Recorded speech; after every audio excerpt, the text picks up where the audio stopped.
Somebody call a doctor because bad medicine is back. That's Diamond Dave Damone. This is the Appleton Oak. I'm Mason Quinn. Folks, today we're getting back to The Bear. This is season 3, episode 9. That last episode was fantastic, and the beauty of it is we could go anywhere from here. We could jump into anybody's story, so I'm excited to see where they choose to go. Yeah, that last episode, the writing, the acting, one of the best episodes I think we've seen so far in this series, but got a lot of things going on with the rest of our cast and crew, so I'm curious to see where this one takes us. Agreed here. Last episode was phenomenal, at least in my opinion. Looking forward to seeing what they're going to bring us in this one. Let's go!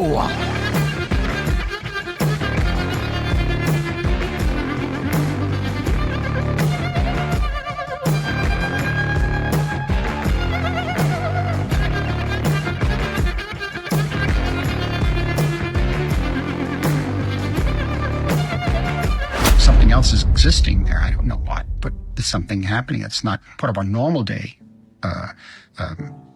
literal nature of how we live, but we're trying to create something different. Sounds kind of like what we're doing with The Bear. The show itself, create something different. You tell someone you're going to deceive them before you deceive them. In some way, that makes it more difficult. Gosh, Houdini. kind of like what pro wrestling used to be back in the Yeah, a little bit. A magical moment. It has to be spontaneous. It has to be something that just happened. Make that magic happen, Marcus.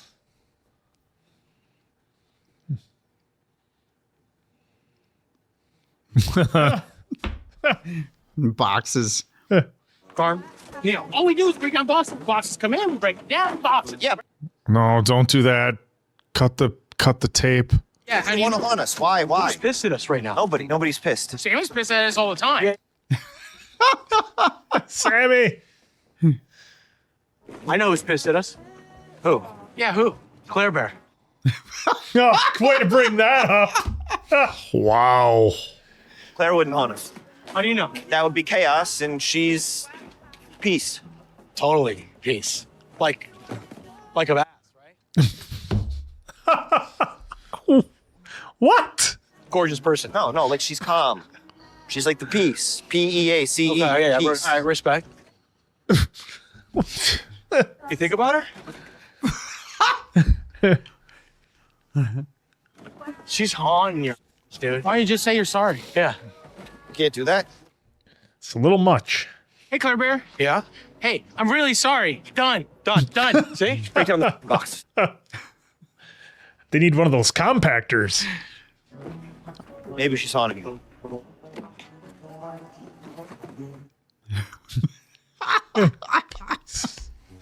Paul Rudd? By same time. I believe it is. That is Paul Rudd. Oh, Okay, so I wanted to talk to you because Sydney gonna bounce. it's exciting. Dead fast. Oh, she's getting ready to bail. Well, like I said, nobody's asked her why she hasn't signed yet. Like, hey, what's going on?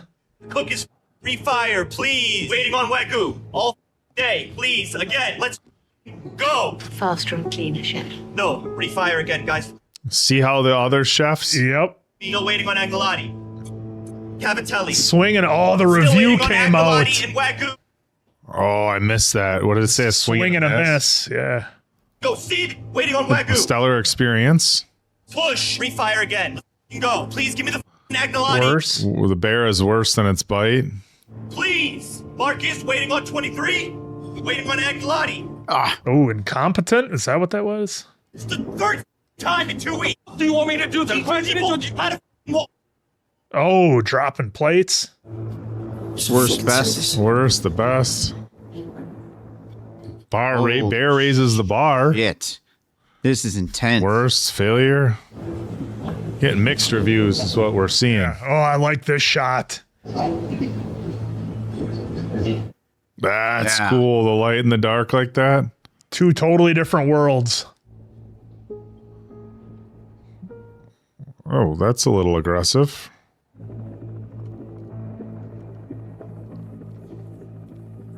He's going to lose his whole staff. Like, Sydney, take us with you. Wonder what was going through. Rough. Oh, what's this asterisk? Extra dessert on 42. Why? Birthday. We missed the birthday? Yeah. Shit. Going forward. We don't miss birthdays. Chef. He took that well. I thought he was going to really beat himself up over that. Yeah, well, he's probably so exhausted. Yeah. You good? Yeah, I'm gonna crack it eventually. I didn't mean the plate. I'm fine. You good? I can stay later if you need. No, you know. no. You should get some rest. Is she just going to rip the Band-Aid off? I'm sorry. It's hard to keep up with you sometimes. Yeah, well, I've been doing this longer. That's not what she meant.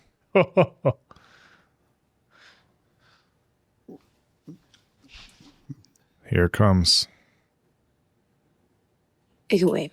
I'd say he already said no with his eyes before. Did you just remember? No, it's the Ever funeral service tomorrow night. Whoa, heavy. On the bright side, you'll be able to see a lot of really incredible people. Like, Yeah, no, it's gonna be everybody. It's serious, man. Real heat. Yeah, going down to the restaurant. Ooh, she should probably tell him before then. I'm very aware of that. Right. I don't really think that's like my place to be there. It's Ever. Yeah, I know. So what are you talking about? You should come. I'm going to be running that place. Look, I've been wanting to talk about the DocuSign. I don't want it to be so hard to keep up with me. Okay, got it. Great. Great communication. That's it? Okay, thank you. In fairness here, why didn't Sid ask more about it? Good night. Because if I were Sid right there, I'd be like, well, can you elaborate a little bit more for me what you mean? Yeah. How about actions speak louder than words? Well, Sid's going to be at the Ever with her new coworkers. To me, that was really interesting non-dialogue or non-extending on what he was just saying there between both of them. He could have gave more. She could have asked more questions. Just staring at that course. Dude. Well, and I wonder how frustrating it is because he knows that some of his customers will have nowhere near the appreciation of the dish that he does. But then some will appreciate it, I suppose. So. By the way, to first episode of season 3 here, I got into the 9 Inch Nails White Album here. This is from it. Banger of an album, by the way. I can't remember what it's called. It's Ghost. Ghost. I'm a black and white album. I can't remember which one's which, but it's on my Spotify. I'm an easy person to keep happy at a restaurant. Super easy. As long as my food's not cold, I'm happy. Yeah.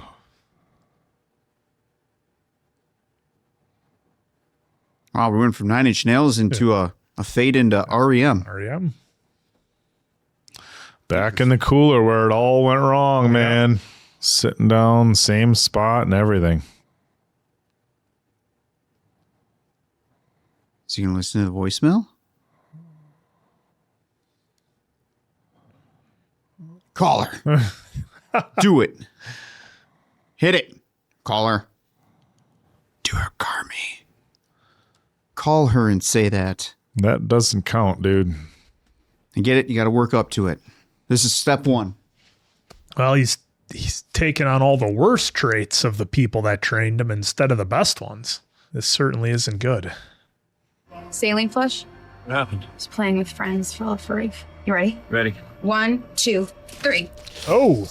What the fixing an arm. Oh.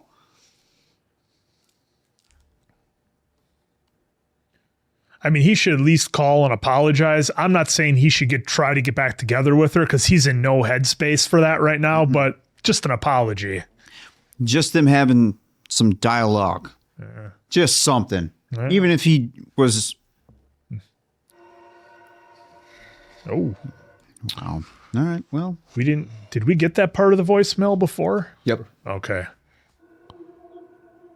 At least I'm 95% positive.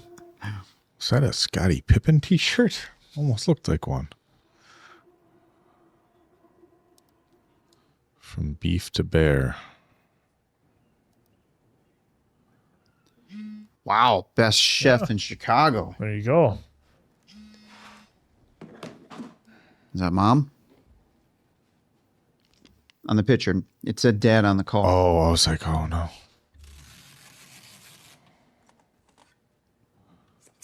Oh, still doing that. Even with little stuff.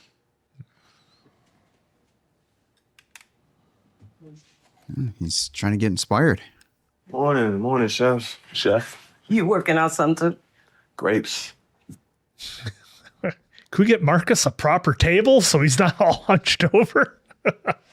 Name they got for these is golf clubs. Funnily enough, I am missing one. I wouldn't have me one wedged up your last couple of weeks, would it? Flying out to Seattle tonight. I don't want to leave him in a car. What are you doing? Any idea when that review coming? No. Haven't really been thinking about it. It'll be good. Yeah? Like at all. Yeah, no, me neither. What is this?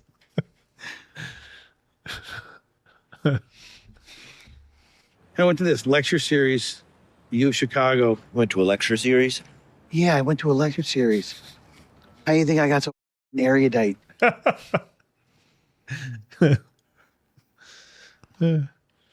the way, when I say dreams, I mean goals. Not like when you're, asleep and you're stuck at the bottom of a swimming pool and your teeth keep floating up out of your head and you look down and got a tattoo of a bulldog on you. Jimmy King! Never had that dream. Bear, listen, I've been trying to nurture this thing. I have. I know. But if we get killed, I gotta not get killed. All right, so what are you telling me? I'm telling you that if we get a bad review, I gotta cut the string. Wow. No pressure. Well, it's... Your mom wants you to call her. That's the baby. When'd you see her? But help me with something. You've been avoiding it, have you? Yeah, hoping it would just go away. Well, only one way to make that happen. What's that? Just to run right into it. It's a pretty solid piece of advice for life in general. Last few days, sometimes I wish I'd have done more. That's what he said. To Sid. Yep. I do not blame you 1 second for cruising. I know. All right? I know. But I did it, and sometimes I think that I could have... What? What could you have done? I could have tried. Well, here we are. Still got to live your life, man. You can call it even? We're even. Except for the $850,000 you owe me. We are square, baby. Dead. Even. $850K. I feel like all he kind of does sometimes is just deliver like some bad news. Not all the time, folks, just sometimes. Because you didn't tell him. I kind of told him. Oh, we're going to get the truth.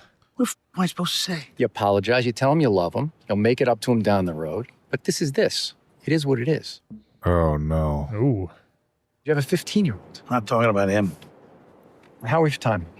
Hour and a half. That should give us plenty of time for you to lose the rest of it. My balls. Oh. I think it's probably better for you to experience what it's like to be poor. They say that leads to empathy. Hey. Go ahead. How about you take a nice long walk off a short pier and then go yourself? Damn, so he was going to try and, hey, we need to cut losses now. Yeah. When are you going to RSVP? I did. No, you didn't. Yeah, I did. Are you going to? Yeah. I mean, I don't want to make you, but I would like you to be there. No, I just, I guess it must have slipped my mind. It's a little painful, Tiff. I don't want to be dramatic about it, but, I don't have a lot of family left. Yeah. You're kind of like it for me. Wow. And your new husband. Wow. It feels weird. Hard, terrible for you. I would like you to come in. I'm going to be honest with you. Even if it is awful and terrible for you, I would still like you to come. Man, they're done. At our house, not a lot of people. I see you using all those good keywords. Well, I know my demographic. What a dynamic relationship they have. Is it about Frank? No, he seems okay. Yeah. It would be nice to hate him, though, right? Make it easier. I didn't know what to say. 'Cause... Hey, don't eat that. Do not eat that. You should eat that. Yeah, you're gonna love that. It tastes just like carrots. That's what I thought. That was good. Were you anyone that hates carrots as much as her? Yeah, Unc. Jimmy. I don't want her worrying about me. I get that. Did I tell you that I saw Claire? She told me everything that Carmy said to her was so... Well. Oh, who cares? Oh, no. Who cares? Wonder where he picked that up. Yeah, I wonder where he picked that up. Yikes. Thank you for being so good to her. Just RSVP, okay? Don't be a bitch.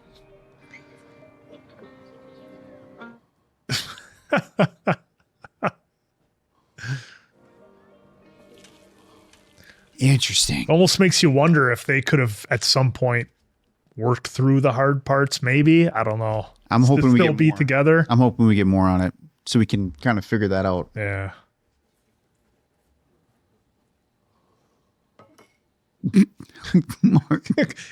Poor Marcus in that little table. Feels so bad for that guy's back. Can I give you an idea? Please. So if you took, I don't know, the horseradish and smoked it, And what if, like, the cauliflower was, like, pureed. puree? Yeah, thank you, chef. Of course, chef. Do we have a smoker? It's gonna take a while. I see, computer. We're keeping Marcus. Well, computer doesn't want to keep any of them. No, that's right. Computer wants to cut the string now. Computer just wants to chalk up the losses. Is it okay if we pull over? You'll have to add a stop. Oh, yeah, I gotta stop. This is wild. I can't believe we haven't even seen Sugar yet. Yeah. Well, and I know Jimmy brought it up. Yeah, but even Carmy's taken a back seat like these last 2 or 3 episodes. Feels like.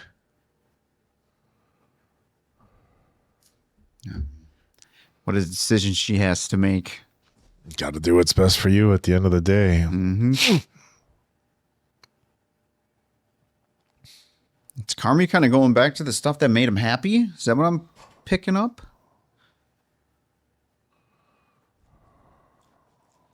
Does he just need to be himself and not try to be these other chefs, maybe? He's just looking for inspiration.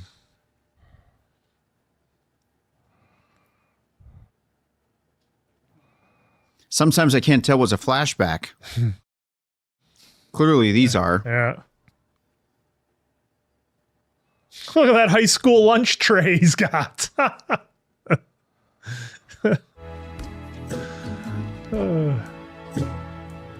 Admit it, you miss yours. It's a very organized way to eat your food.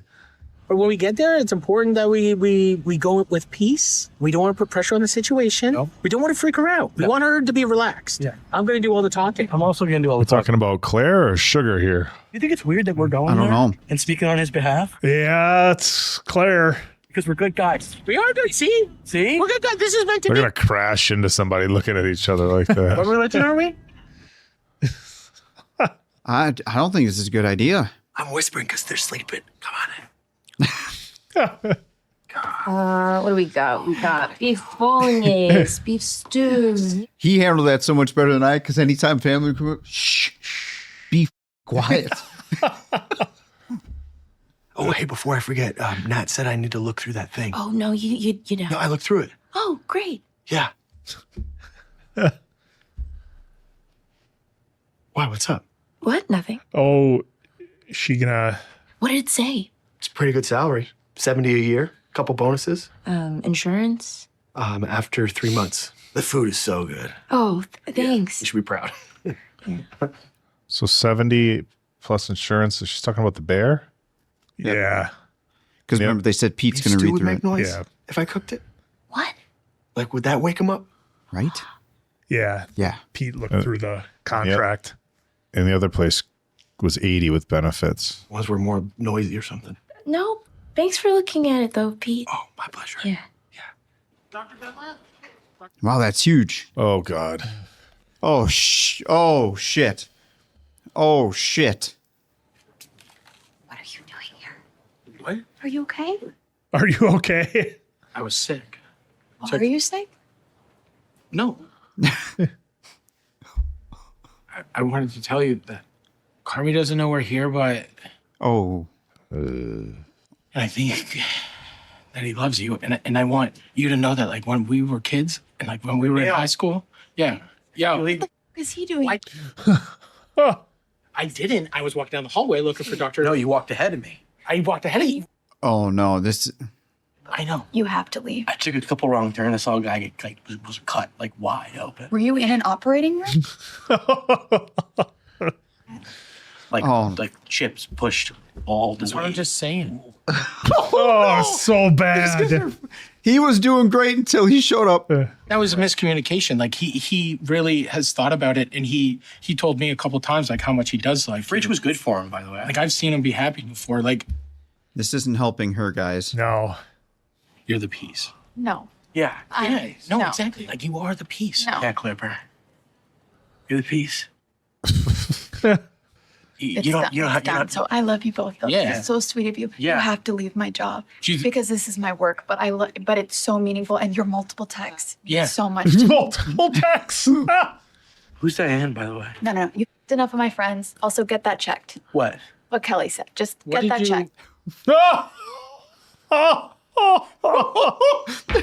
Get that checked, what Kelly said. Good thing she really does like those two. Oh, that could have been so bad. I don't think it went great. Could have gone worse. Well, it was getting there, but then it kind of. Mom, does that say mom? Yep, to mom. That little fella in there just living the dream. It's She. Well, that's fella, you know.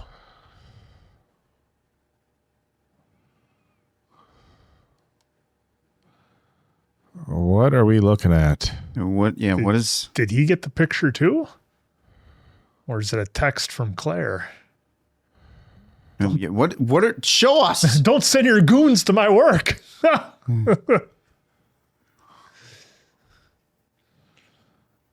She texted him that the fax came by. No, I think he was reading something in the. Did he have something in the pockets from in the past? Or was he reading anything at all? I guess. See, Carmy, this is why your relationships don't work out. You don't show us. Ah. Okay. Oh, it's from the funeral. Mikey's funeral. That's the last time he had that sport coat on. Yeah. Wow. Wow. Carmy, my guy. Not knocking it out of the park on this one. He is just, man. And it's tough too because I shouldn't say nobody, but Jimmy and Sid aren't being honest with what's going on. Carmy's not being honest about where he's at. And it's just like, folks, we just need communication here. We need some communication because Carmy's taken the worst of everything he learned, and that's how he's operating. He's not operating like the two helpful chefs or even, the time that he was with Luca. I mean, I know that Luca wasn't training him. They were more, what would the word be? Not coworkers, but they were kind of both in the same boat. But you think some of that might rub off on him. But it's like Carmy he's just like full Joel McHale all the time when he's in the kitchen. And, it's just like, again, we're not communicating, we're not talking. And I just think that's what they need here because Jimmy's losing money and a lot of money on the Bear. And the computer wants him to pull the pin right now and be done with it. But he's letting him off soft. He mentioned that line about, having kids or whatever. And he's like, no, not my 15-year-old son, these guys, because as we saw before, and I was wondering if that was going to come back, the conversation that Jimmy had with Sydney about, wanting to help him more and all that. I was wondering when that was going to come back. And I mean, it kind of did in this episode. I thought that was big. I thought maybe we might see some more interaction between Sid and Jimmy, but I think just that little taste they gave us was kind of led into where we are now. But it's so weird with Carmy's character. Do you guys feel like he's just kind of, he's floating away from the audience as much as I feel he's like floating away from the characters in the show? Like he's hardly having any interaction with anybody on screen. And I know we had, the Marcus heavy episodes, the Tina heavy episodes, the Sid, the Sugar, everybody else. And that's kind of how they're doing it. But they do everything on purpose. Yeah. And it's almost like they want us to almost feel some level of like disconnect from Carmy. I don't know if you guys. I think you might be right. We definitely know that he needs a lot of improvement. He's still broken. He's still damaged. He's all the above, right, folks? We haven't really seen him outside of those meetings that he goes to really make improvements. I mean, he's not cooking in his sleep anymore. Well, he's At not. least they haven't shown us That's if he kind is. of done. Like even right here with Marcus, I really want to. Now I know we can take 1,000 different things just based on the look from Marcus.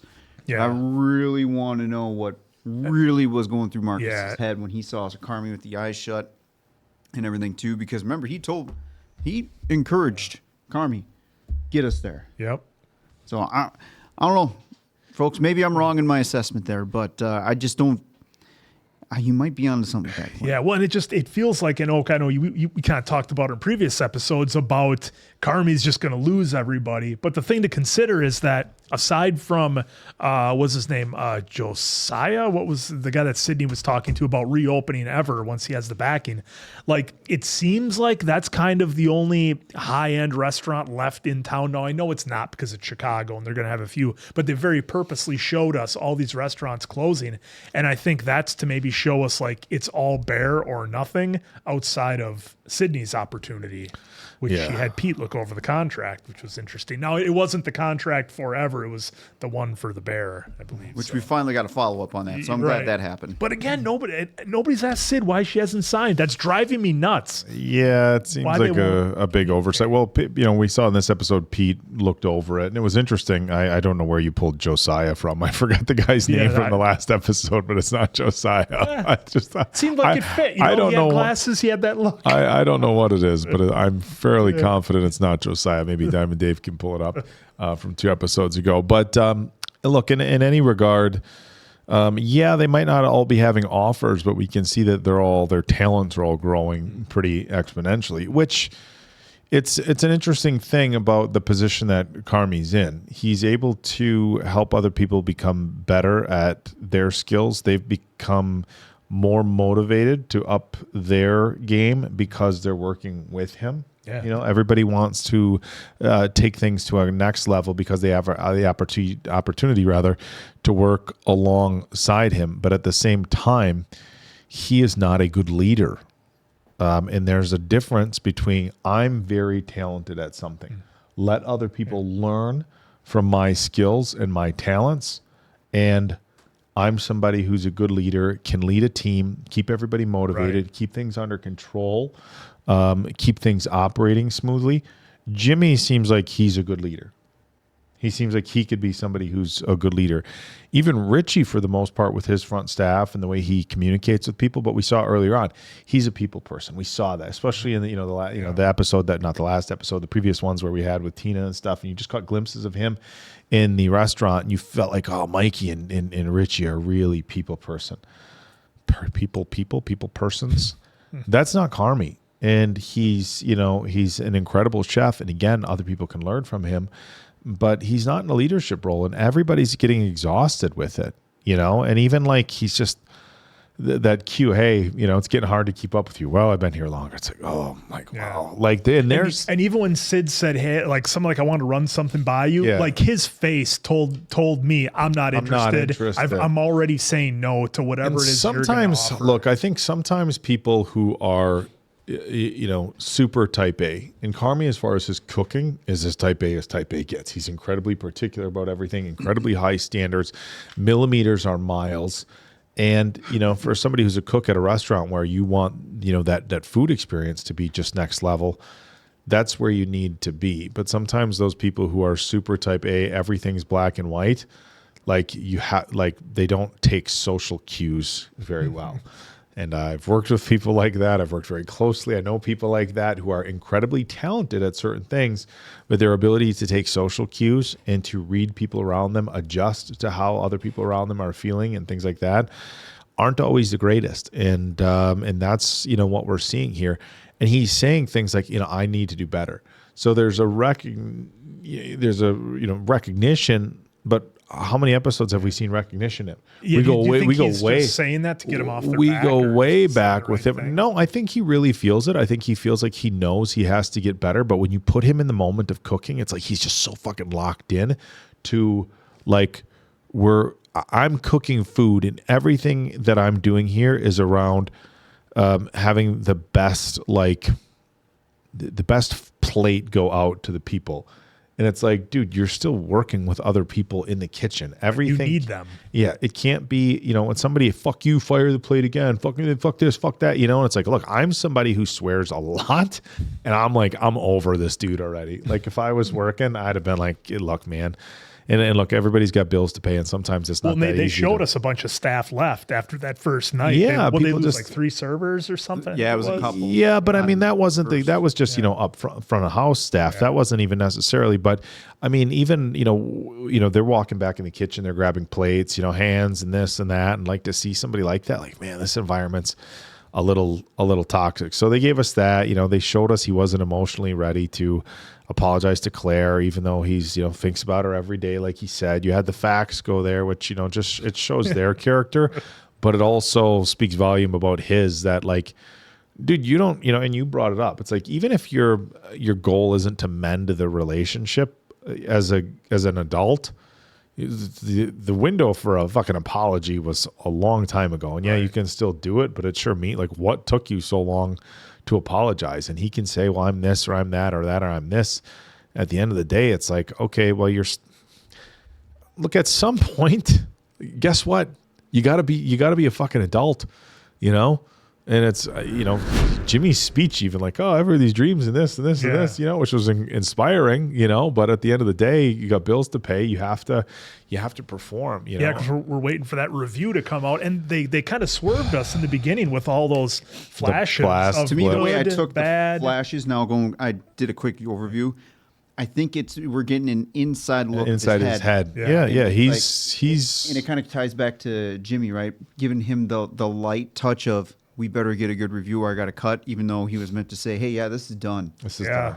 Yeah. The computer wanted to tell him, like, hey, I think Jimmy's hoping that they get a good review, and then all of a sudden you get this great review, and then then all of a sudden, you're at least in Jimmy's head, it gives him time to be like, all right, this is the tiniest step one. Now we need to take a giant step two. Yeah, because the review could make or break him. And it's totally different, but how many times has, like, you heard about, like, Oprah does a book on her book club and then boom, shoots up to #1, everybody buys it. Yeah, these people have power. And even when we watched Dave Portnoy with the pizzas. Yeah, with the pizzas. Yeah. We remember when we watched the show The Menu, and they had the one lady there that was a food critic, and part of the critics, like, hey, look, if she had the ability to, like, literally put people out of business for bad reviews.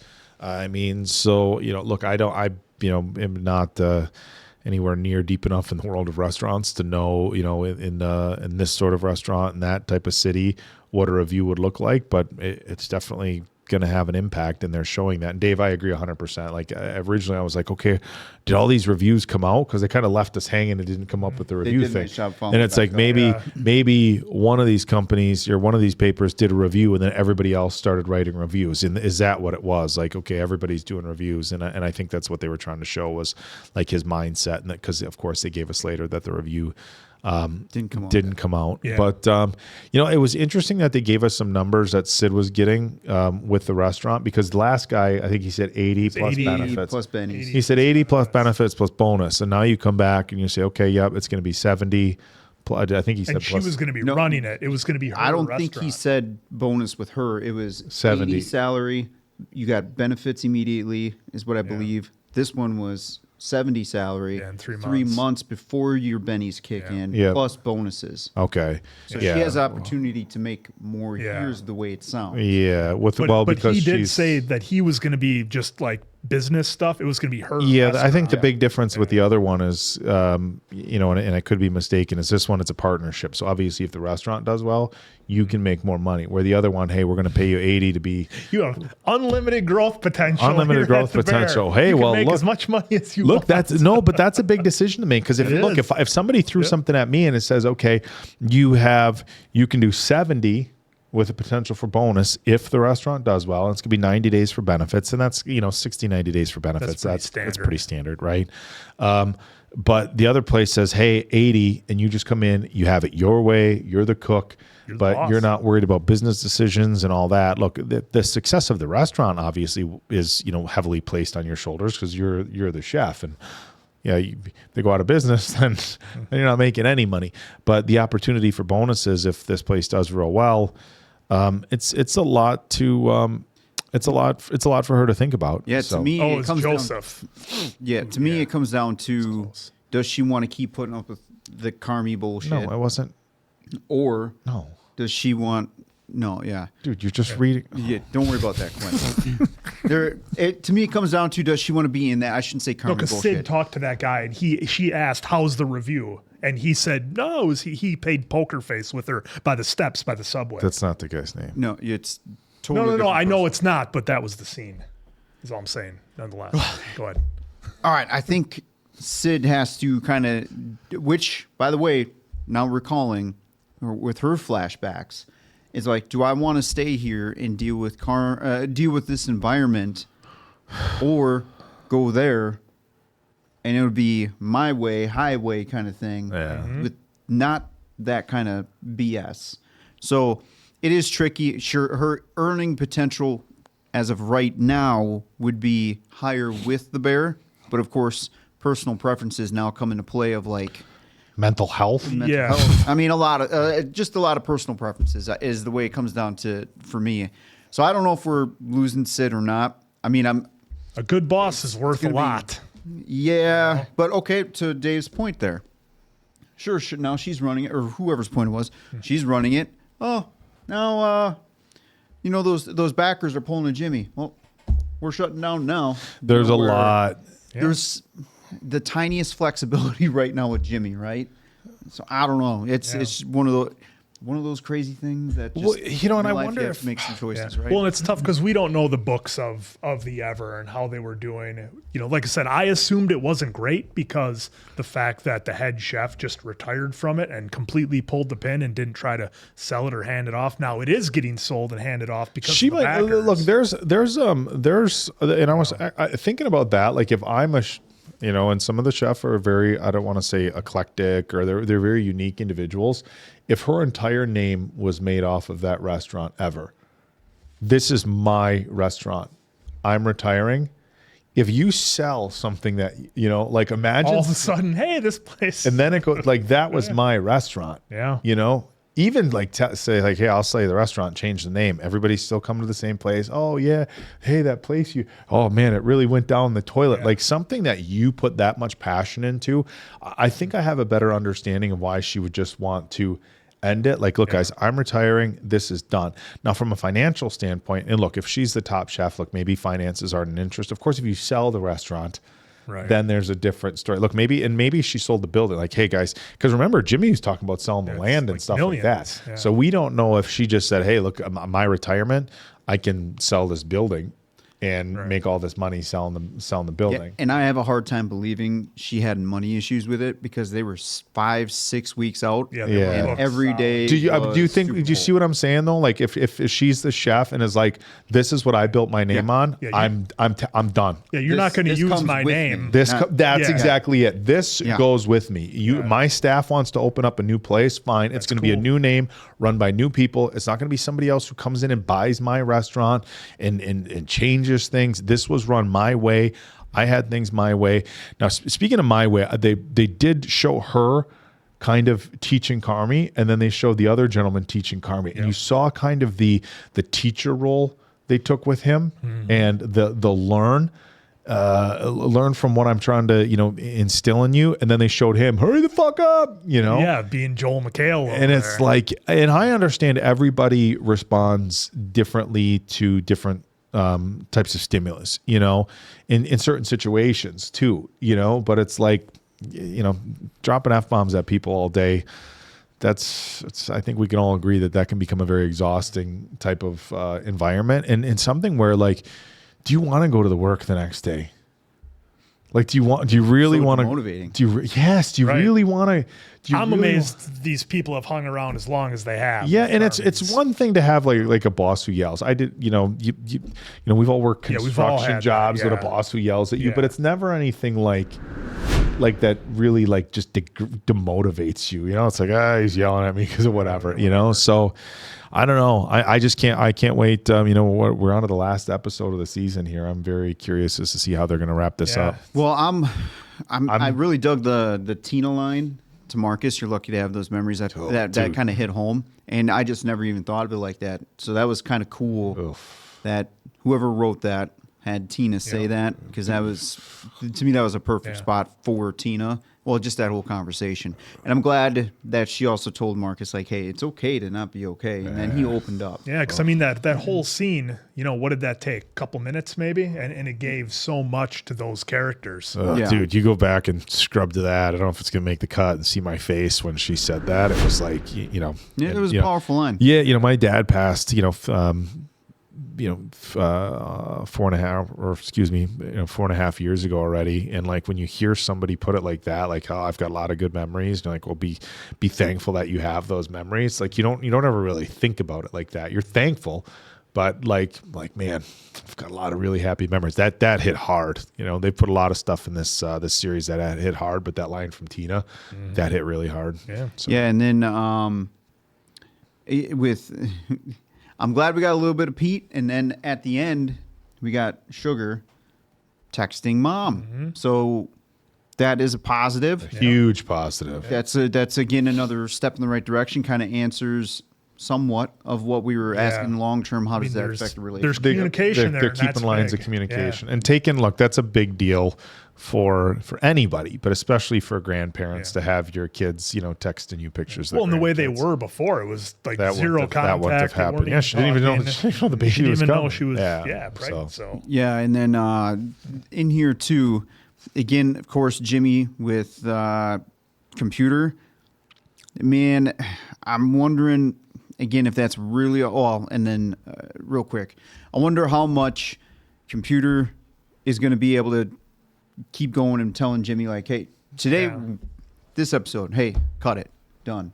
And then we'll figure it out. But then Jimmy, he's got a very big emotional impact on this right now, right? Because he's thinking emotionally, which is totally fine and normal in my opinion, especially considering all the history and all the circumstances that are around this. Now, yes, $150,000 is a lot of money, but I really am not sure that Jimmy's totally hurting. I mean, he's a businessman, so at the end of the day, if I'm bleeding, I got to stop bleeding. But I'm just hoping he gives it a couple more little chances. Well, I mean, I think he would have to. Like, why would you pull the pin just before the review is about to come out? Like, yeah, you're losing money, but if the review is coming out in like a week or 2 weeks or 3, well, what's another 3 weeks of operating when that review is what's going to make or break? It's like, why would you stop now? You're already there. You might as well wait and see what's going to happen with the review, because that could get it to pop off. I like the scene between Richie and Tiff, which it was weird that she was pushing really hard for him to come to the wedding, because it's like, dude, like, I'm your ex. I don't want to go to your fucking wedding. So let me ask why would you I do guys. that? But they showed the relationship. So let me ask you guys and you guys. Yeah. Just a question. So don't come at me too hard here, or do whatever.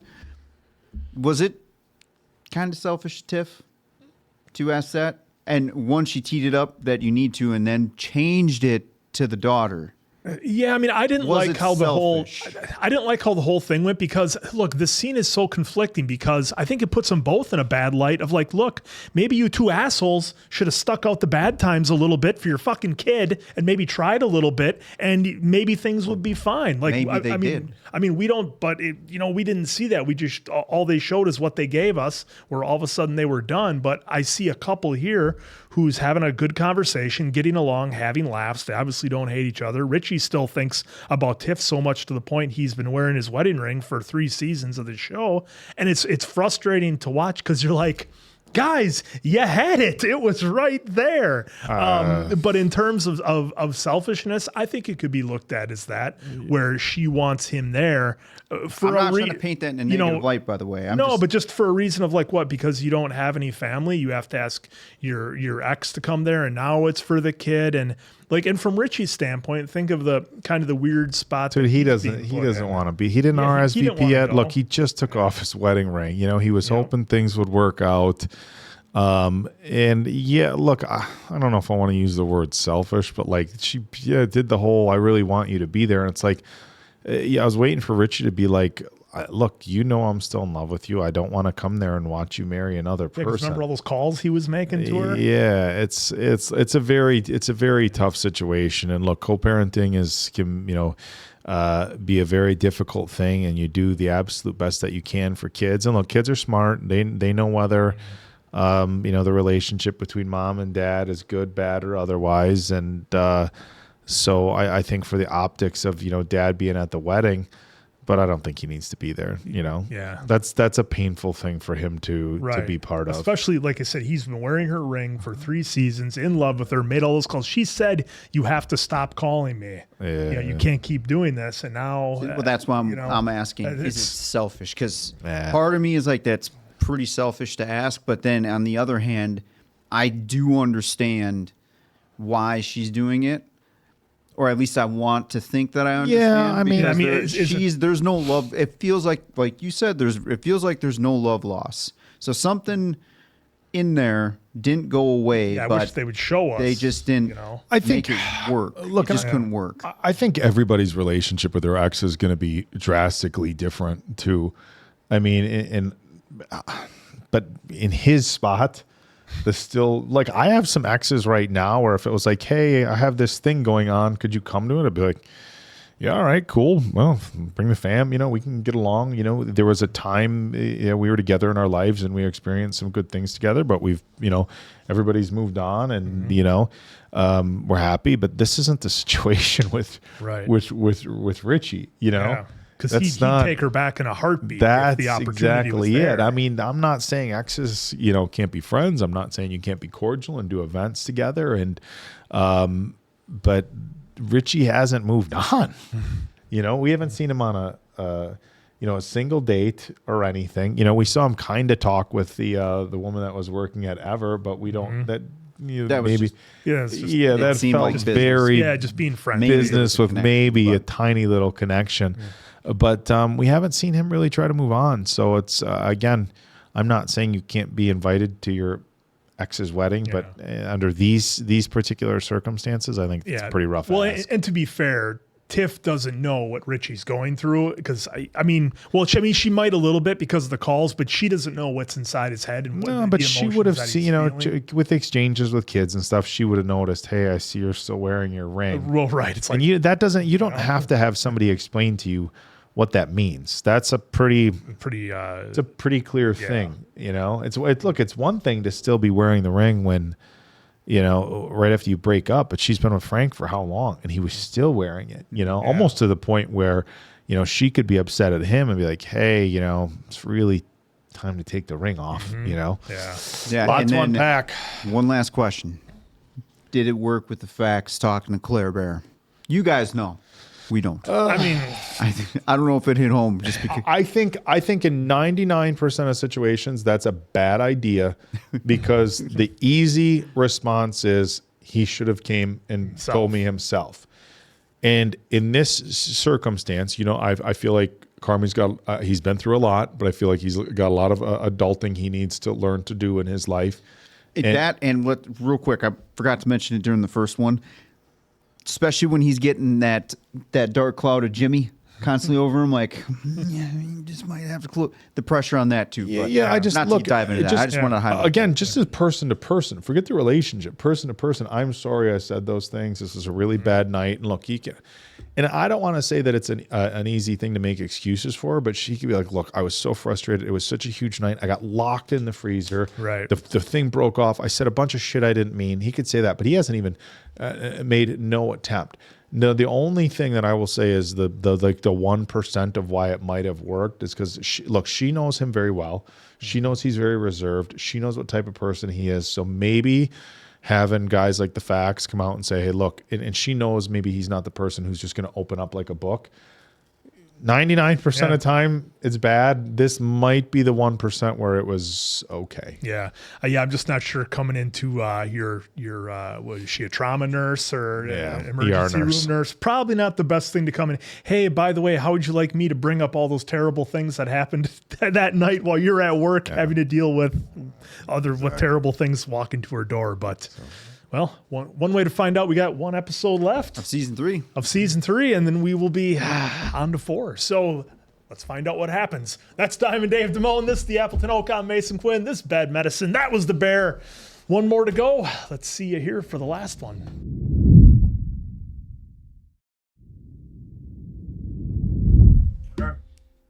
9 Inch Nails again. Yes. Oh, it's a younger Carmy someplace else.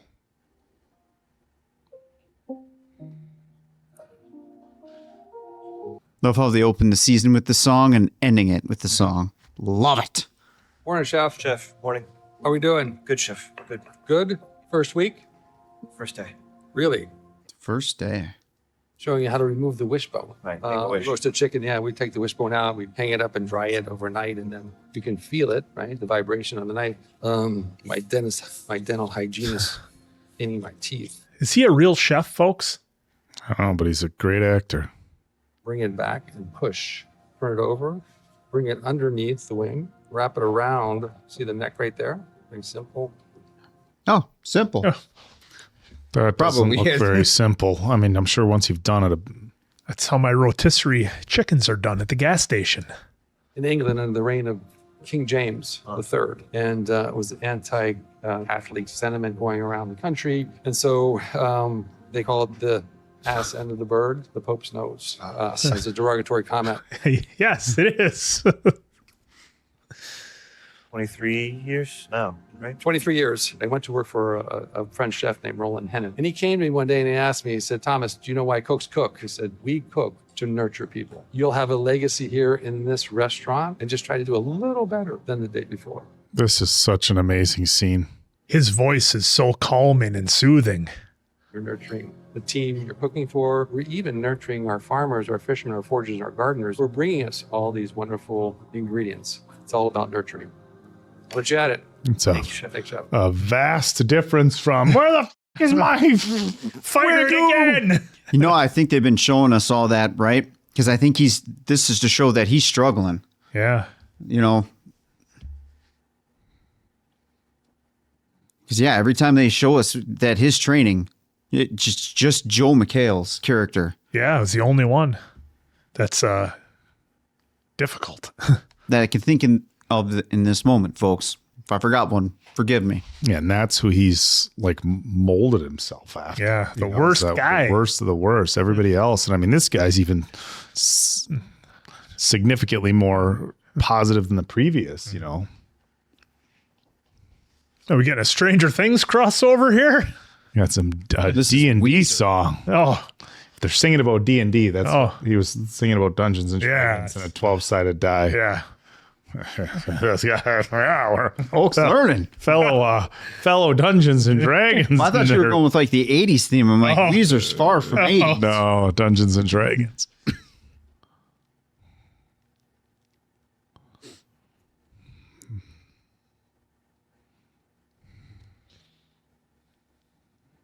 Bradley Cooper. Holy shit, is Bradley Cooper a character in here? Oh, I mean, they wouldn't show him for nothing, right? Unless he was like, hey, I love the show. I want to be in it. We'll give you a little quick, blip of a cameo. Oh, the funeral. I was kind of telling too. Richie just saying, not even saying anything. Yeah. There you go. Make it perfect, Richie. Luca! Oh. He's come a long way from Narnia, hasn't he? He's a giant. Was he in Narnia? Yeah. I don't even remember. It's like the greatest male glow up of all time. Back where we started. I'm a fucking legend. Yeah, dude, that's my legendary dog right there. And his legendary 4 days. 5 days. My talents would have just flourished exponentially. Yeah, so you're saying that we would have just retired or just... This is what I'm saying. Correct. Same old Richie. Can I ask you about the balloon? Was it always supposed to be apple flavored, or? Yeah, I mean, we changed it a few times. But... Right. Oh, because there's a mozzarella one as well. Right. Yeah. Felt like that was probably somebody important. Yeah, real chef.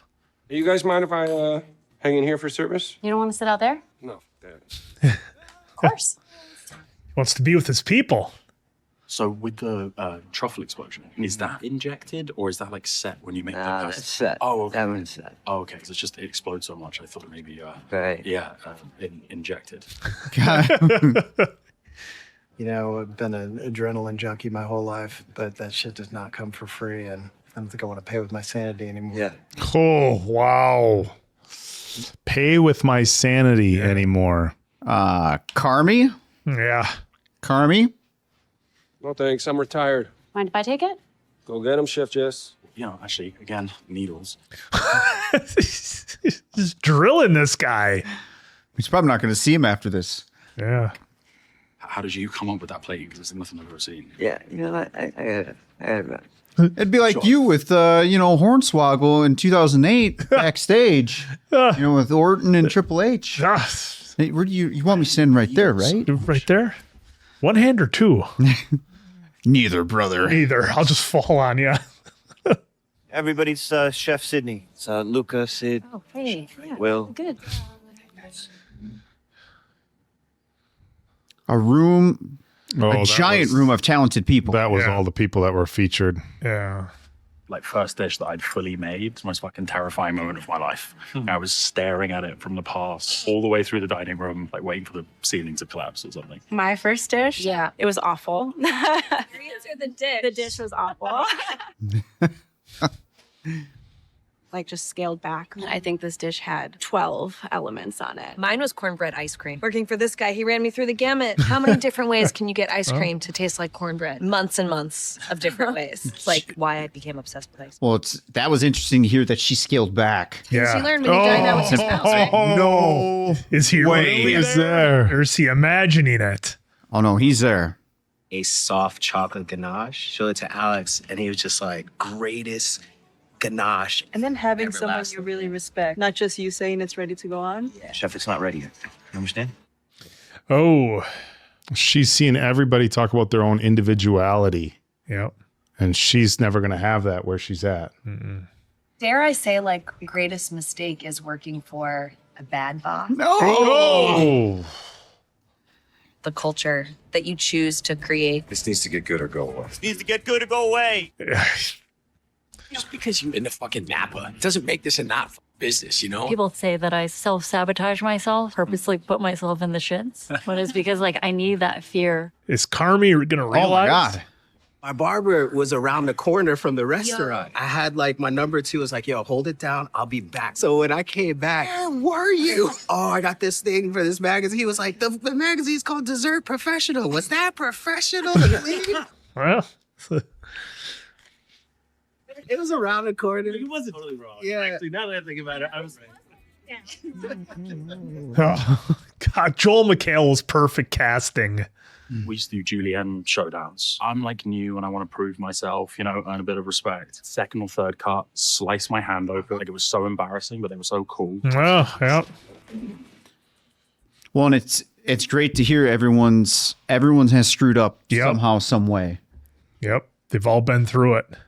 Because I was like, I want to throw a party every single day for the rest. You can't handle this. I think you're so special and so wonderful. You are not tough. You are bullshit.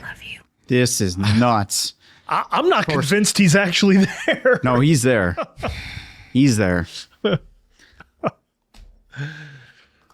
They're all just sharing their stories, and Carmy's just sitting there.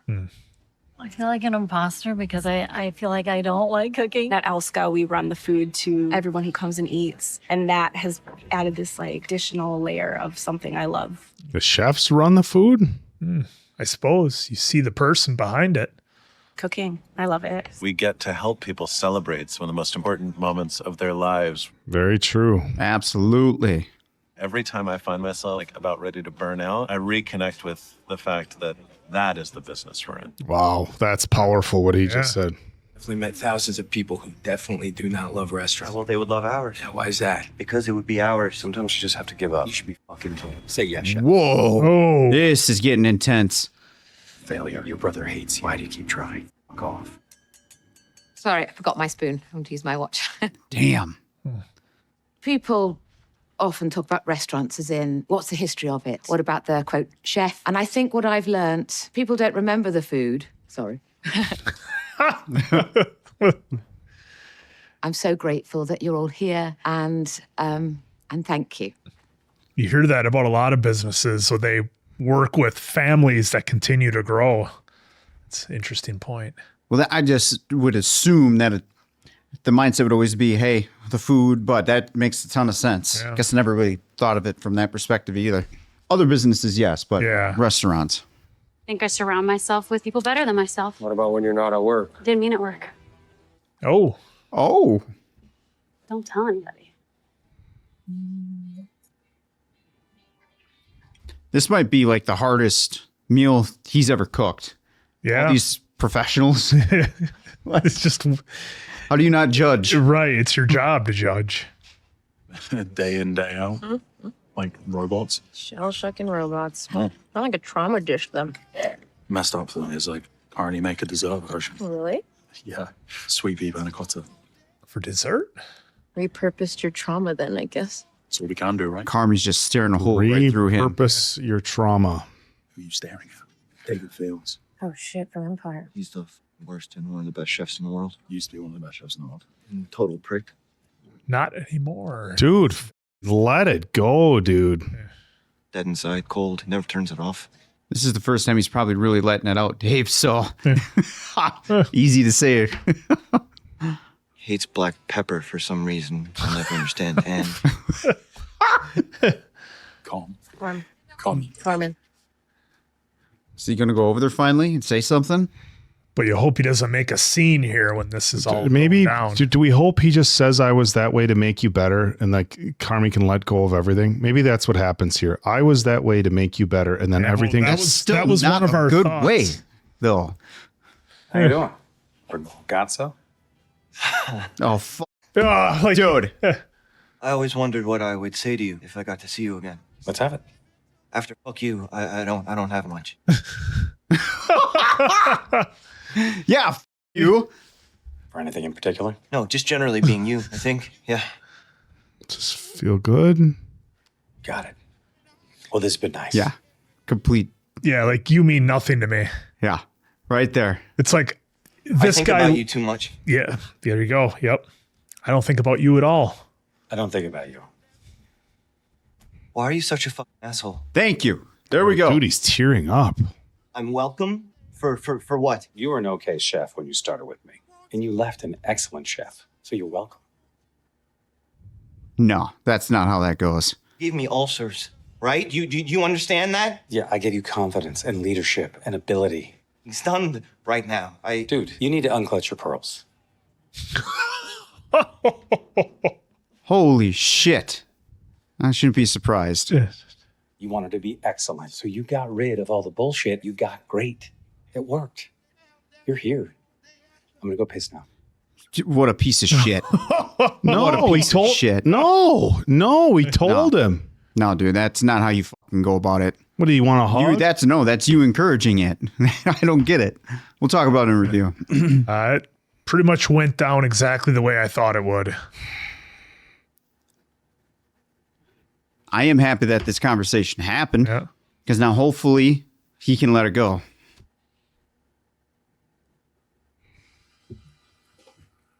because there is no getting through to him no matter what he says. So now I hope that's like, I don't know if he'll be able to like fully. Gotta unclutch your pearls, dude. Let it go, dude. How long is he going to carry that shit with him for? Some people carry it forever, Dave. Not everyone's that way. Every day of your life, and you kind of went through this sort of battle together. Do you have anybody like that in your life? Yep.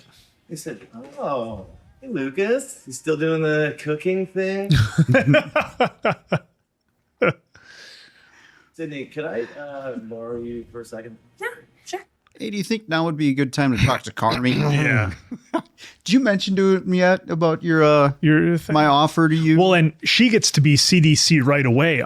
The woman who owned Ever had to work for 7 years to get there.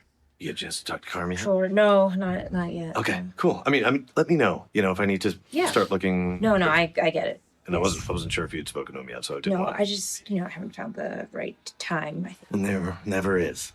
There you have it. Yep. There never is. And you're still interested? Yes. Okay, because I sort of want to start making this thing Absolutely. real. Yeah. It's getting exciting. Yeah, I bet. Of course, it's sick. I love seeing her get into these situations because she doesn't. She's never 100% certain of what to say. Yeah. All right. Thank you, Chef. Yeah. Yeah, Sid's going to be CDC immediately at this new place. How funny. That's the one Richie was checking out. Yep. Sid going to go to her for advice, or maybe Richie. Good. We're getting a conversation between these two. Oh, you finally quit? Yeah. How about you? Oh, I've just started.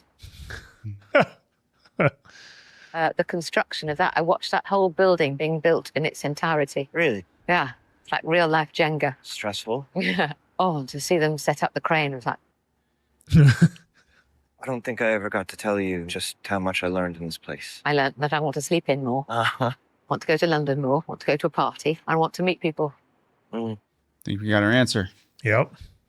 That's why you're closing? Yeah. Yes. All right. Our speculation. Now we know. I got to do all the things I wanted to do the way I wanted to do them. No. Can't ask more than that, really. Fortunate. But I've heard your restaurant is wonderful. Oh. Congratulations. Truly, Carmen. It's very nice. Yeah, no, it's a miracle these places exist. Can I ask you something? Okay, now get to the real stuff here. What would you tell yourself, when you were where I am? I know.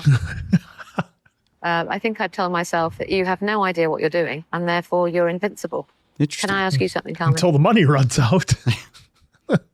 Next time we see each other, will you call me Andrea? Yes, Chef.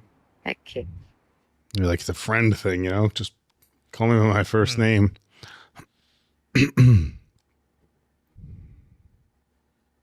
Just realized that those two are in the Marvel universe. Yes, they are. They are. Yep. Awfully quiet. Sign comes down. Thank you, Chef. Come on, let's get the fuck out.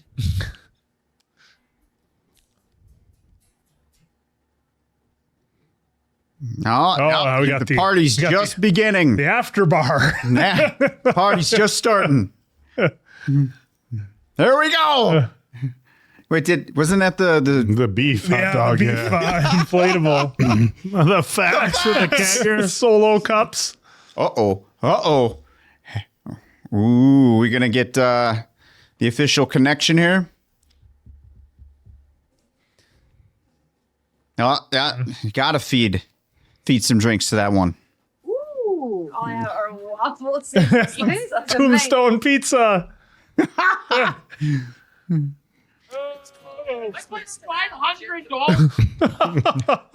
Waffles. Dad, what the fuck is that? The Salt Bay. Salt Bay. I like what they did with the Tombstone pizza. And the waffles. They keep it's me, not the show, because I'm trying to project a future relationship. Oh. Yeah, see, it's hitting her now, too. Oh, see, really? He's headbutting the wall. I'm gonna grab something outside. Oh yeah, she needs to take a moment. Man, that inner pressure of not having her mind fully made up yet. Yep, and she was thinking about all the people she works with. She's having a panic attack. Whoa. Wasn't expecting this.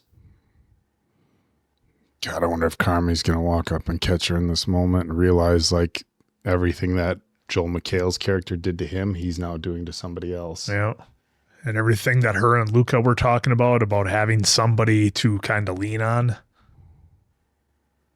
He's going to be right there. Or not. Way to go with that Oak tuition. Oak tuition, way off. I think he's by the restaurant, isn't he? Oh, it's Sydney text him. Or the review came out. Yep, the review. There it is. Computer. Cicero, Jimmy. 4 missed calls. See, everything's going through his head now. Yep. What was it, good or bad? I saw like a million words. Some were good, some were bad. You're just going to give us Smashing Pumpkins and that's going to be it? Don't do this. 4 missed calls from... You would.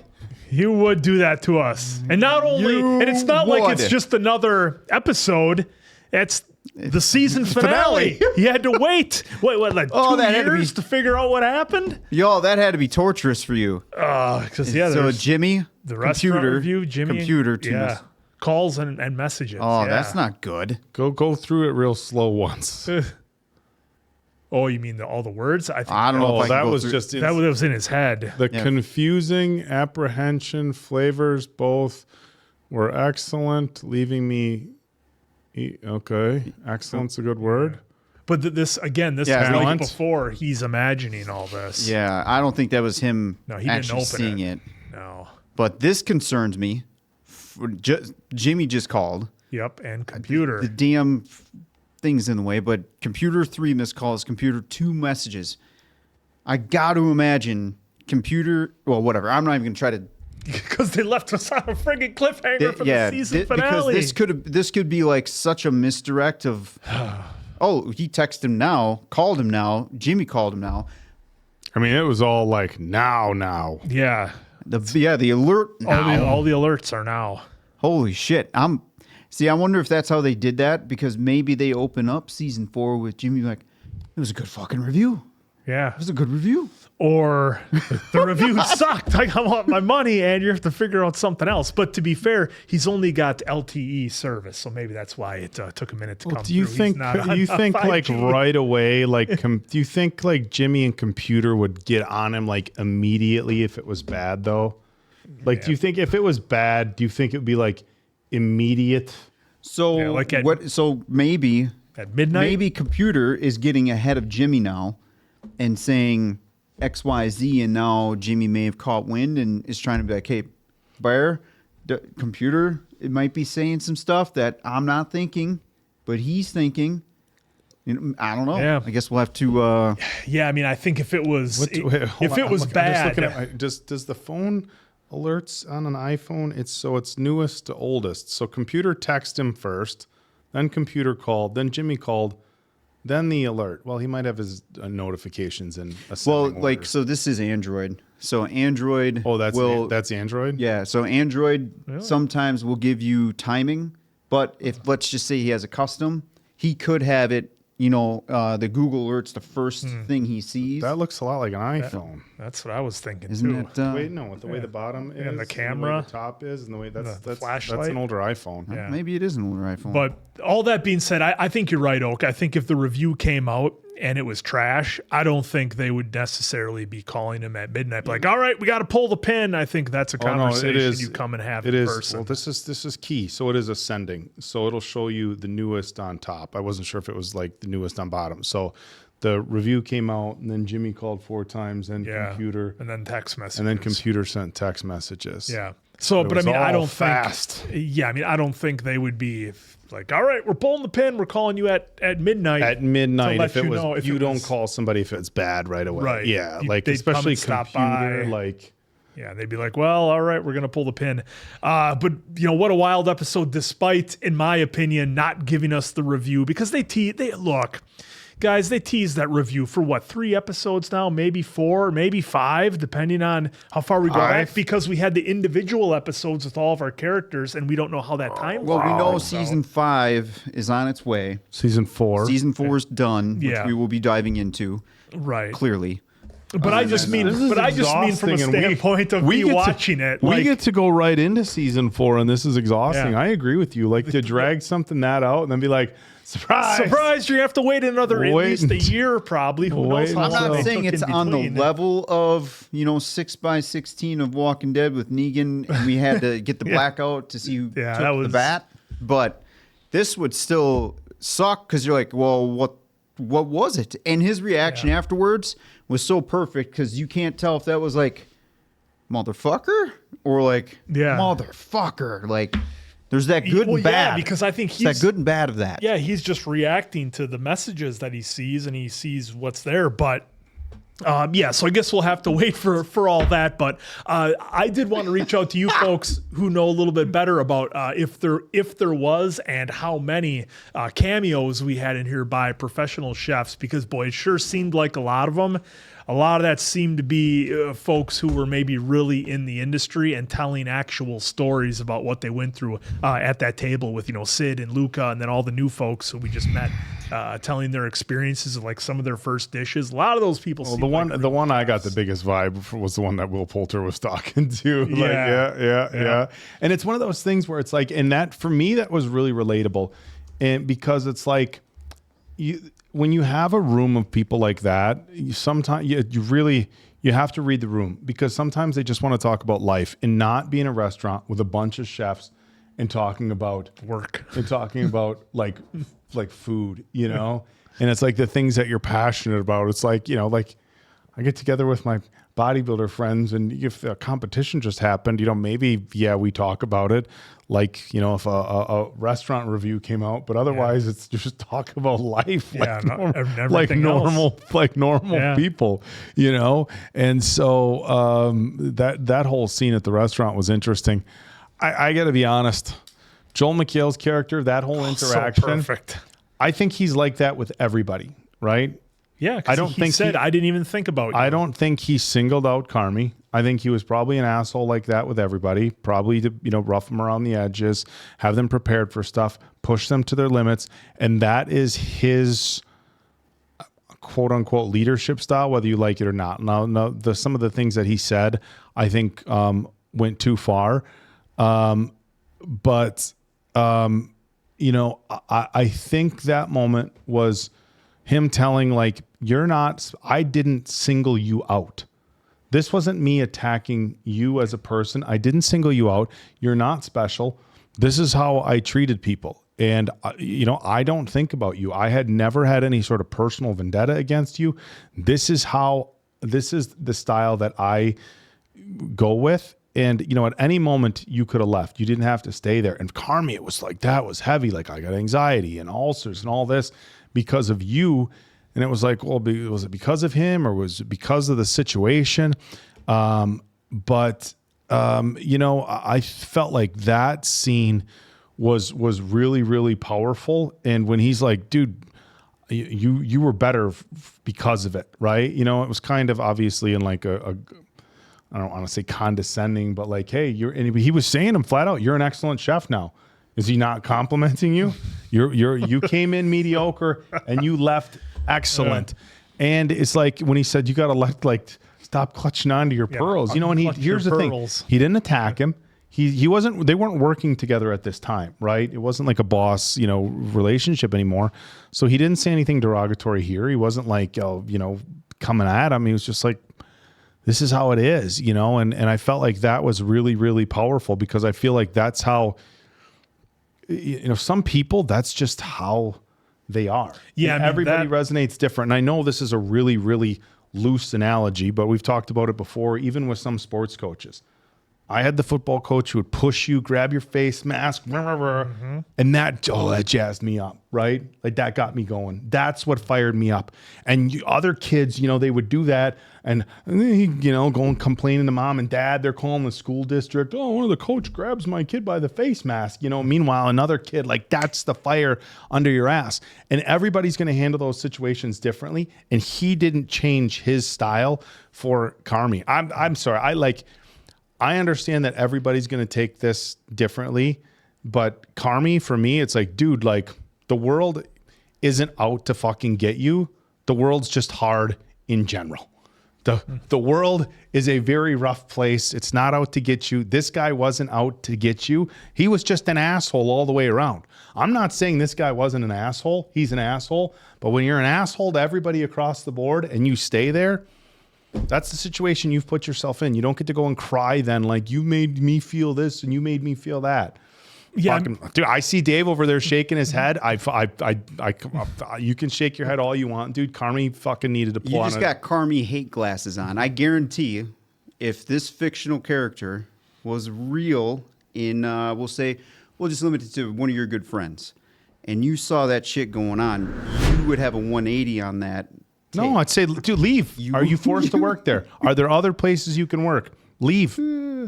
Well, it's not that easy then just to leave, because if someone's, it'd be better off just to say, hey, then you need to start working on a map to get out. To your point, yeah, you need to start working on a map to get out. It's not that. It's easy for one of us to sit here and say, fucking leave. Well, dude, I got bills to pay. But here's the thing. Just yet. Did they ever show us? Did we ever get one single flashback of Carmy pulling him aside and saying, hey, guy, like I know I work for you, but like, why are you this way to me? Did Carmy ever once have an adult conversation with that chef? As adult to adult, boss to whatever, did he ever have a conversation? Because we've never been given that. And here we are all these years later. This is the first time. And he follows him stares at him the whole dinner, making everybody else uncomfortable, and then follows him to the bathroom as the guy was about to take a piss to give him his big speech. Like, dude. I think it's just your Carmy hate, man. Well, no, I mean, I think it's not a Carmy hate. You can call it hate. Because, dude, he was a pure abuser, and you're just brushing it off. Like, well, it is what it is. This guy was a fucking abuser to everybody. I'm not saying he's not an asshole. No, that's beyond asshole. Like, me calling you names, that's an asshole. That was pure abuse. But again, let's consider the fact that this is to be the absolute best chef in the world. What do you think it's like inside soccer, like locker rooms, football locker rooms on Monday after a loss? You're talking about physical things versus no, elite, not physical. Elite I'm level. saying to be the absolute best. I'm not picking a side here yet. But all I'm saying is that I'm equating. Football. No, I'm equating. Those are different. Okay, well then it can be, whatever. Pick ballet, like we saw in the ballerina movie, right? You want to be the absolute best, or maybe it was Black Swan. Either way, you want to be the absolute best in your field at what you do. Look, if it was easy, everybody would do it. Well, then they've given us several examples of top line chefs not doing the abusive route, though. But is Carmy supposed to be better than them? I don't know. Is Carmy better than these other chefs? I mean, because he said he's an excellent chef. So is Carmy better than everybody else in the room? Is he better now than the folks who taught him? I kind of think he is. I think that's the level Carmy's at, where he's exceeded those who taught him. And I just think that we need to consider, look, to be at an elite level, it is not easy. To your point, the world is hard. To your point, he was an abusive asshole that probably pushed the line. But is that the world that we don't see? And that's what it takes for certain individuals to achieve absolute perfection in their... Well, we all know that most business, we'll just say businesses, some have this kind of level of Joe McHale in there, and some folks push through, but they're scarred from it. But they just won't say anything ever. Or they do have a moment where it's like, hey, motherfucker, like that, fuck you, da-da-da-da, where they finally come back around. Yeah. Again, it's just you... It finally happened to where he gets to confront him in front of us But again, I'm not going to stick up for Joel and say that's just it. That's the way it is. No, I'm not sticking up for him. But, well, these two. It went. Oh, I'm just saying one. It went exactly the way I thought it would. Where he just brushed it all off. Well, and where Joel McHale, where Carmy said, "I think about you every day." I knew Joel was going to say, or David, Chef David. I knew he was going to say, "I haven't thought about you once. You're just another cog in the machine that I trained you. What, you think you're special? You think there's something about you that I remembered after all these years? No, for me, it was Tuesday. You know that. Yeah, that kind of old. He did adage. kind of remind me of Vince a little bit. Did it not? From all the stories we hear? Lombardi, I hope. Well, we're not WWE. We can say the name. We can say the name. He whose name shall not be spoken. Okay. Drew, we got a Drew McIntyre situation. You're not going to make me say that. Well, no, I think he's just supposed to represent any kind of like super overbearing, micromanaging boss who does not care, breaks the rules, will say and do anything to try to get the best. And to your point, Oak, that's how he thinks the best way is to do it, by not doing, because we saw the chef in the beginning when he was doing the chicken. Mm-hmm. I mean, that guy's voice, I could have sat back and listened to that dude's voice, just soothing and calm, and I probably would have learned everything I needed to about rotisserie chickens.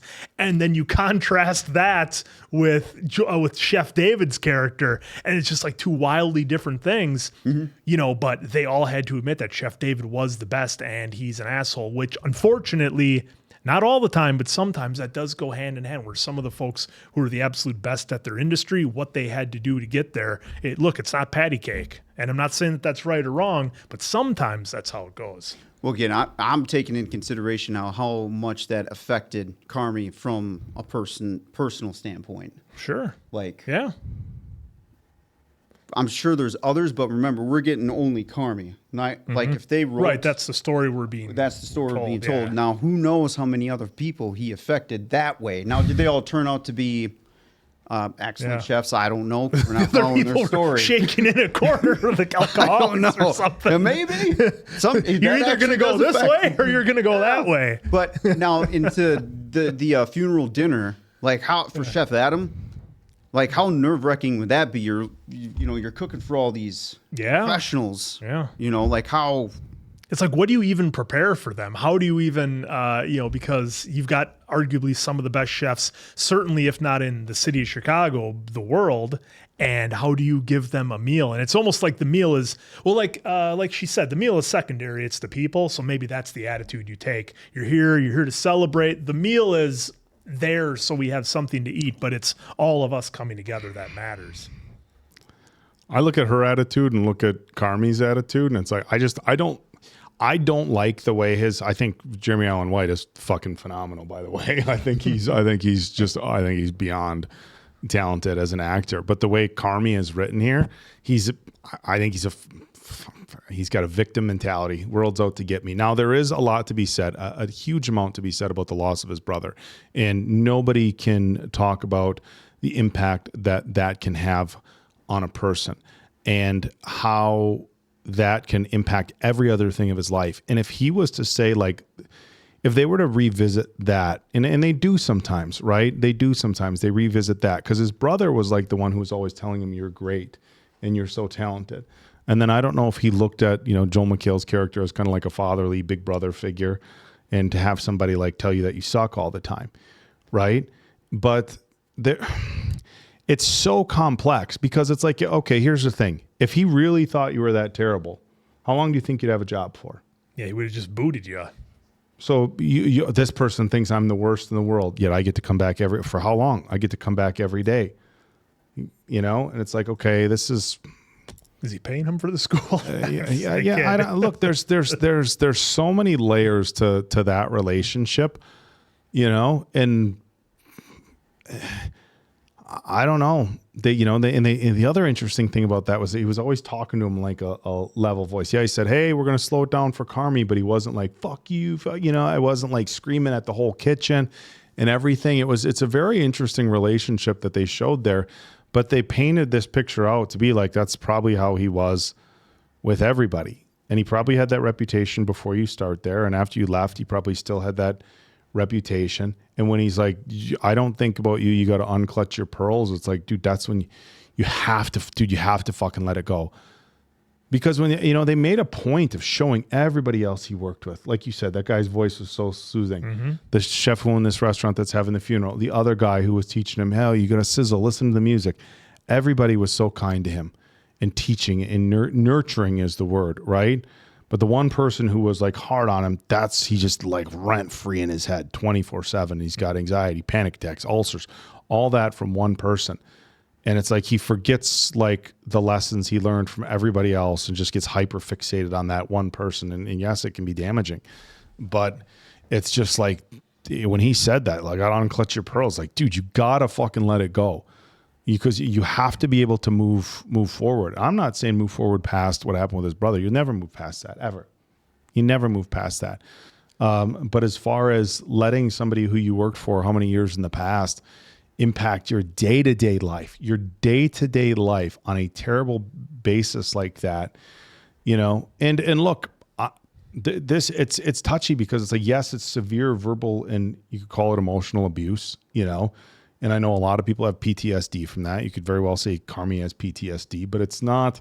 Look, I'm gonna say, look, this isn't like parent to young child verbal or physical abuse. This isn't a DV situation with that sort of verbal abuse. This is a job situation. And yes, look, when you have a very rare work opportunity that you want to hang on to, and you're like, this is such a good opportunity. If I walk away from this because of this person, then maybe my opportunities down the road are different. Maybe that's why he stays. But like, dude, you got to let this go, because if you don't let it go, it's gonna continue to impact you. And they show that, like, dude still has terrible anxiety. At the last episode, scrubbing the thing, and Marcus is there looking at him, and he's always just locking in. And it's like, look at dinner tonight. He's just sitting there, and everybody's sharing these great stories. Carmy doesn't share one story, not one story. Everybody's talking, having a good time, and he's like, okay, now you're the guy who fucking made it awkward for everybody else at the table because you're staring at him.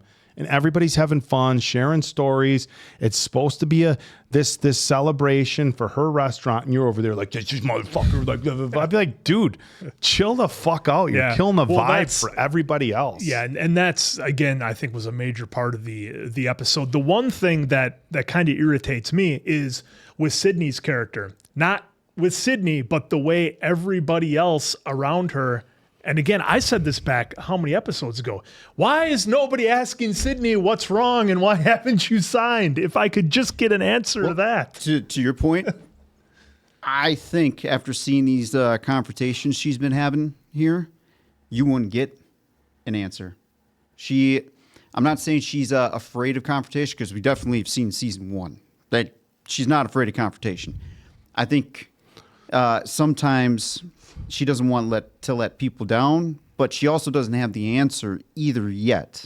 So I don't think you would get an answer. I get that, but if Sydney and all these folks at this restaurant are as close as they are, you tell me like they're not like cleaning up the dishes some night, and maybe let's say Marcus or Tina's not like, hey Sid, with this contract thing, like, what's the deal? How come you haven't signed it?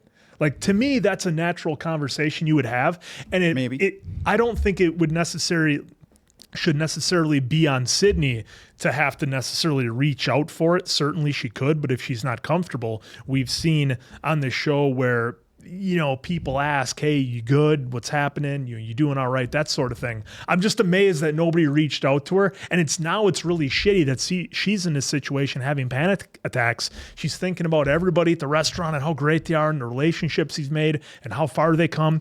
But then how she's treated by Carmy and how, he kind of just blew off a couple of her ideas a few episodes before, and all the chaos that happens. And again, the opportunity to be the CDC day one, walking in, you're the big wheel. It's your restaurant. Whereas the owner of Ever took her 7 years to get there. Again, that's the one thing that just bugs me, man. And I don't know how you guys feel about it, but I can't believe nobody's approached Sydney yet.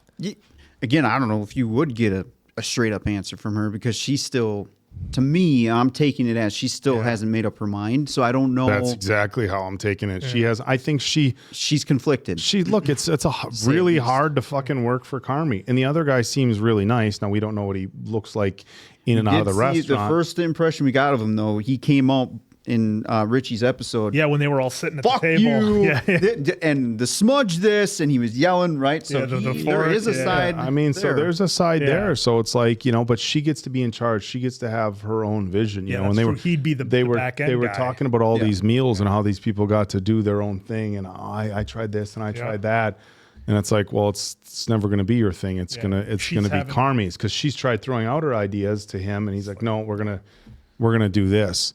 Yeah. And look, he holds himself to a very high standard. I mean, he's obviously the highest standard, but you can only put so much pressure on yourself, and then the people are around you as well. It's like when you're in that situation, if you're going to be that passionate about stuff and put that sort of pressure on yourself for the restaurant you own, you have to understand not everybody is going to respond to that sort of pressure cooker situation like you are. And we saw that when the people quit. Well, and the interesting thing, we had the one chef, she was talking about, sometimes I needed that pressure. I had to be in the weeds. And I thought that was very telling, because she felt like she self-sabotage. She had to have that pressure on her to feel like she was performing. Yeah. And I know people like that. Like when things are going too good, that's when their anxiety kicks in, right? Like, everything's going too good. Yeah, something's going to happen. Something's going to happen. Nothing happened. It has to happen. Nothing's got to be wrong, And I mean, we even saw that with Carmy. Like, he was in the fridge, and they were like, everything went pretty good tonight. Everything's okay. Ha ha. We could laugh about it. And like, he didn't want it. Like, that wasn't his thing there. I don't know. This whole season has been interesting for me, because I love the writing. It's a weird conflict. I love the writing of the show, but I don't like I like the direction they've gone with Carmy's character, because it's a great drama. It's phenomenal. So when I'm like complaining about Carmy, it's like they've almost like taken this character and made him a real person. You're watching this. And I think there's parts of everybody in the restaurant and everybody in this series. And I guess you could say this for a lot of series, but there's very relatable parts to everybody in this series. Well, I think we all know somebody. Like I can tell you people similar to Carmy's, people similar to Richie's, people similar to Mikey's, and we've all, I shouldn't say we've all, but a lot of us have worked for people like that, and it's, I tell you what, they've done such a good job at making so many people so relatable in this series. Well, I think, and the point too is that when you make Carmy this flawed character who does hang on to these things, does yell at people, can't remember the positive teaching and coaching that he got, and falls back on that, it certainly makes for a much more interesting character, right? Like if Carmy was all cool and smooth, like the guy showing him how to do the chicken, we wouldn't have nearly the drama that we do on this show. So I think it's done obviously purposely. They're writing it. They know what they're doing. Well, to give Carmy that arc.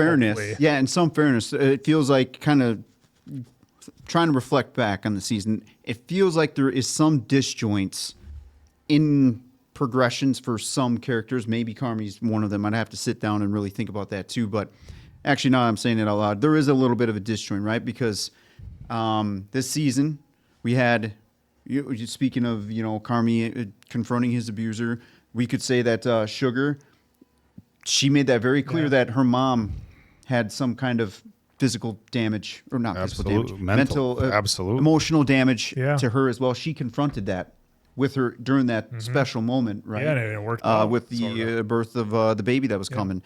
So Carmy and Sugar got that, but then, right, we had that awesome episode with Sugar and Donna.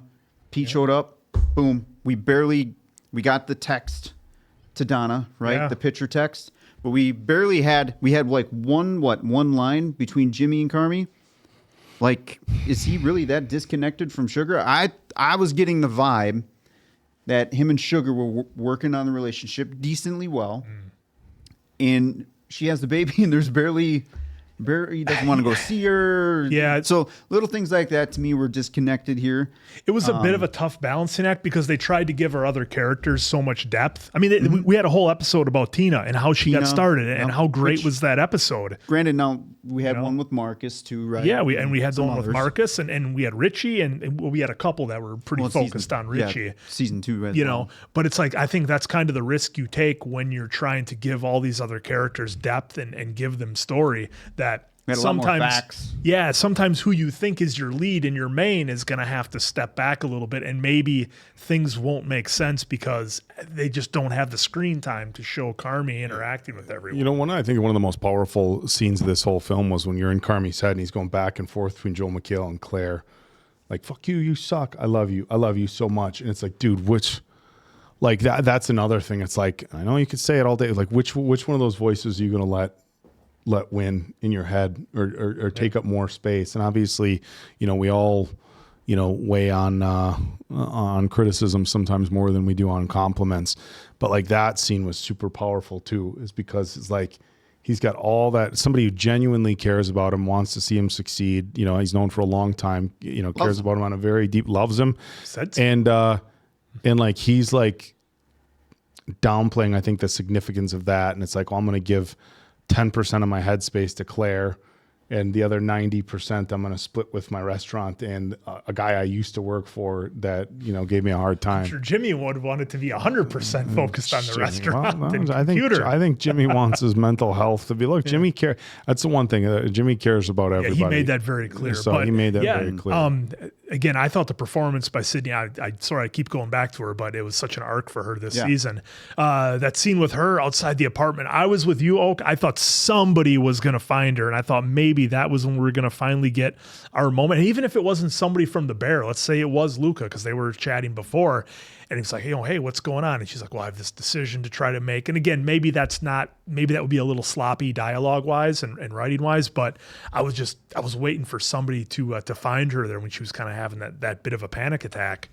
And, you know, again, to your point, Dave, that is something that she does need to kind of work through, because now that you are saying, I'm thinking about it out loud, would Sydney open up to somebody if they did ask, hey, Sid, what's up? You know, you didn't sign the contract yet. Are you having second thoughts? What's going on? Would Sydney be like, no, everything's fine, just like she was with, I think it was Adam in the wine thing there, when he was like, I kind of need a decision, but I'm going to ask you with kid gloves, kind of. Yeah, I feel like that was a prime moment for her to really be forthcoming.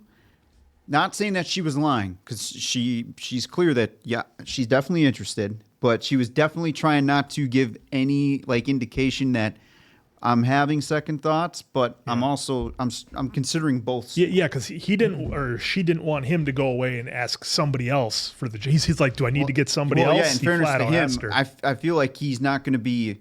I mean, he might feel, oh man, that sucks that she didn't join me, but I get it. You know, that's how I feel like he would take that. Yeah, but absolutely. He needs to move forward too, and he's, you know, trying to give her every opportunity. So and you would hate to see Sid kind of have this problem of like paralyzing her career because she can't make a decision.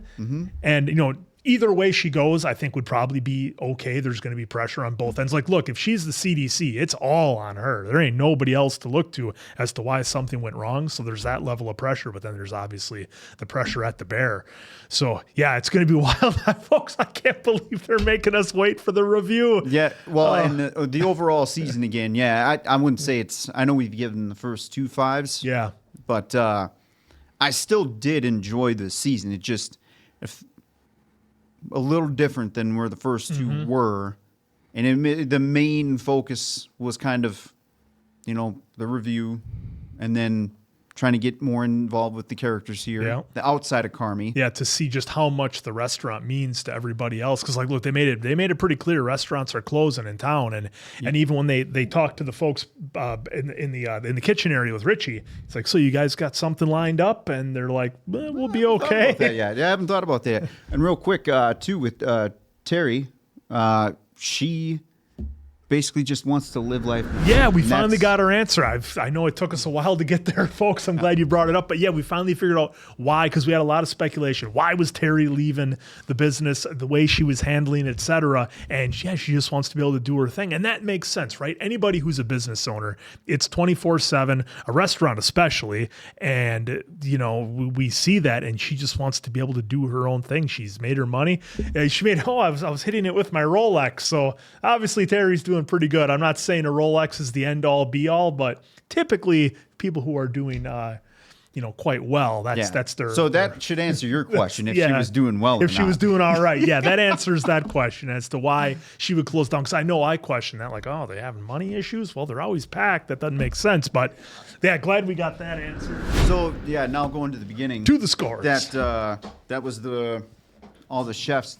We didn't get Bradley Cooper in this, but it was all the chefs that we seen in the episode here. Yeah, are we sure that was him and not just another handsome Oak chef that happens to Oak and I play were like, Bradley don't Cooper? Mason Quinn's going to be the one questioning. Are we sure? Are we sure? Bradley Cooper? Yeah. Well, and again, folks, I know I asked, but please let us know how many of these folks involved in this episode were real chefs, because I just got a feeling that they certainly brought a ton of them out. So.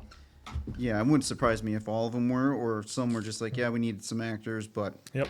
So for me, I gave the first 2 5s. This one, I'm going to go 4.8. Like I said, I'm only downgrading it a little bit because, like you said, a couple of the relationships felt a little disjointed. But on the flip side, that is because we were getting individual growth on these characters with their own stories. Again, it kind of bugs me that the review was this thing for a number of episodes and then we didn't get an answer on it. They kind of used it as a cliffhanger. I'm not sure how I feel about that. I need some more time to think about it. But overall, still incredibly good. Look, it's a 4.8. Like I said, a few points just fell off for me for the way Sydney's DocuSign thing was handled and just a couple other minor things. I'm keeping with the 5, and you might be saying, wow, Oak, that contradicts all the shit you just spewed off. The fact that you care that much, I think, is one. The fact that a show makes me feel the way I do, and I don't feel like it's interesting. It's like sometimes people watch shows and you have to tell them, like, hey, take a step back, dude. You can put it down. It's fiction. Like, it's fiction. Like, I know it's fiction. Like, that's almost where I'm at with this show. Like, okay, I just need to take a deep breath and remind myself that was Diamond Dave. Hey, this is a fictional show that we're watching. It's fiction. And the fact that they can make me feel the way they do with the writing, where I get like worked up, like it's somebody in real life I want to be like, dude, what the fuck, or just like somebody you want to, like, I want to hang out with the facts. I really do. And not just because they have John Cena. I don't know if I want to drink with them, but I want to just hang out with Richie. Like and again, was it perfect? No. But to have the writing of this show, like be able to pull the emotion that it has throughout the course of the season. And look, Jamie Lee Curtis's performance of that episode, that was so next level for me.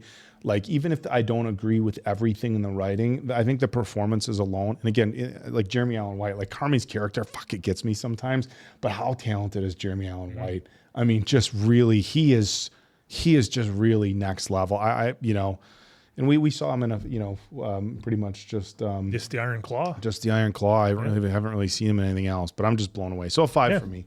Yeah, this season is a 4-3 for me. There were some handful of good episodes in my opinion. Again, there's just some story things that I'm thinking about now when we were talking that I wish they would have kind of touched a little bit more on, but maybe that's just my taste. I don't know if anyone else feels the same, but I will now start harping on I need Sugar, Pete a little bit more. Just give me 5 minutes of what it's like, of a tiny glimpse inside their life, and I'll be set. Again, the episode would, there was a handful of episodes. I'm glad it got Tina episode with Bernthal. That was too real. That hits so hard. That episode's too real. We've all been there. They introduced me, 3x1 introduced me to the 9 Inch Nails Ghost albums. So thank you for that, because the 9 Inch Nails Together, I believe that's what that's called. That song is fucking awesome, and it's 10 minutes long. 10:38, folks, or whatever it is.